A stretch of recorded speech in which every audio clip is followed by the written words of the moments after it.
आजकल लड़कों और लड़कियों को सेल्फी लेने का और फोटोज खिंचवाने का बड़ा शौक होता है। ऐसी एक लड़की ने बहुत ही खूबसूरत गार्डन में एक फोटो खिंचवाई। जब वो वापस घर आई और उसने फोटो को दोबारा देखा तो फोटो तो बहुत अमेजिंग थी, लेकिन उसमें एक गड़बड़ हो गई। उसमें एक माली जो कि पौधों को पानी दे रहा था वो भी आ गया।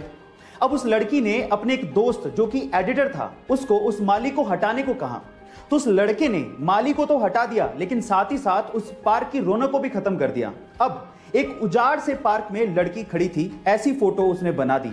अब ऐसा करके उसने एक शानदार मैसेज देने की कोशिश की। गाइस, आपको इससे क्या सीख मिली चैट सेक्शन में जरूर लिखिएगा। मार्केटिंग आपके बिजनेस का एक बहुत इंपॉर्टेंट पार्ट होता है, और अगर आप अपने प्रोडक्ट की मार्केटिंग बहुत अच्छे से करते हैं तो आपके बिजनेस के वारे न्यारे हो सकते हैं। और कुछ ऐसे ही कर दिखाया मैकडोनल्ड ने। जी हाँ गाइस, रिसेंटली मैकडोनल्ड ने बहुत ही क्रिएटिव मार्केटिंग बोर्ड्स इंस्टॉल करवाए हैं। क्या खास बात है इनकी, मैं आपको बताता हूं। इन क्रिएटिव मार्केटिंग बोर्ड्स में दिन के अलग अलग समय आपको कौन सा बर्गर या फिर मैकडोनल्ड का कौन सा प्रोडक्ट अच्छा लगेगा या भाएगा, उस पे छाया का निशान पड़ता है, और दिन में सूरज के चढ़ने के साथ साथ वो बदलते रहता है। गाइस, आपको मैकडोनल्ड का ये क्रिएटिव मार्केटिंग आइडिया कैसा लगा चैट सेक्शन में जरूर लिखिएगा। अगर आपको तैरना नहीं आता है और गलती से भी अगर आप कहीं किसी सिचुएशन में डूबने लगे तो इन चीजों का ध्यान रखिएगा।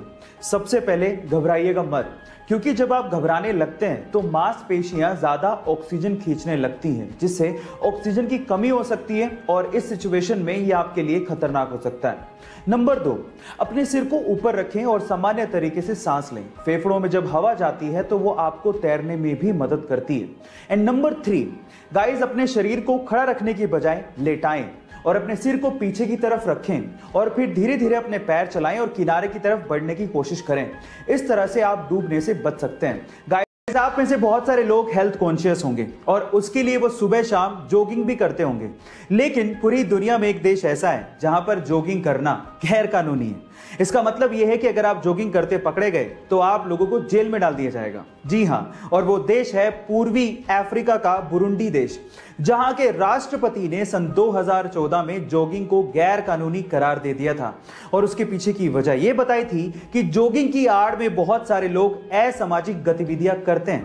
आपका इसके बारे में क्या ख्याल है चैट सेक्शन में लिखना मत भूलिएगा। गाइस, अगर आप एरोप्लेन पे ट्रैवल किए हो तो आपको ये पता ही होगा कि बहुत सारी चीजें एरोप्लेन में अलाउड नहीं होती, और उन्हीं में से एक है मर्क्यूरी वाला थर्मोमीटर। जी हां, मर्क्यूरी वाला ये पुराना थर्मोमीटर आप एरोप्लेन में नहीं लेके जा सकते।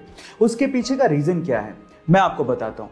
एक्चुअली एरोप्लेन में बहुत सारा हिस्सा एल्यूमिनियम का बना होता है, और आपकी जानकारी के लिए मैं आपको बता दूं कि मर्क्यूरी एक ऐसा लिक्विड मेटल है जो कि एल्यूमिनियम के साथ तुरंत कंबाइन होके उसमें जंग लगा देता है, उसे गलाना शुरू कर देता है। मजे की बात यह है कि मर्क्यूरी इसमें खुद को कंज्यूम करता ही नहीं है, और वो तब तक एल्यूमिनियम के साथ रिएक्ट करता रहता है जब तक वो पूरी तरह से गल नहीं जाए। अब आप सोच ही लीजिए कि अगर मर्क्यूरी का एक छोटा सा बूंद भी एरोप्लेन में गिर गया तो क्या हालात होंगे। अगर आप मेरी तरह फुटबॉल के दीवाने हैं तो फुटबॉल का एक बहुत ही ओल्ड और बहुत ही प्रेस्टिजियस अवार्ड है जिसका नाम है फीफा बैलोन d'Or अवार्ड।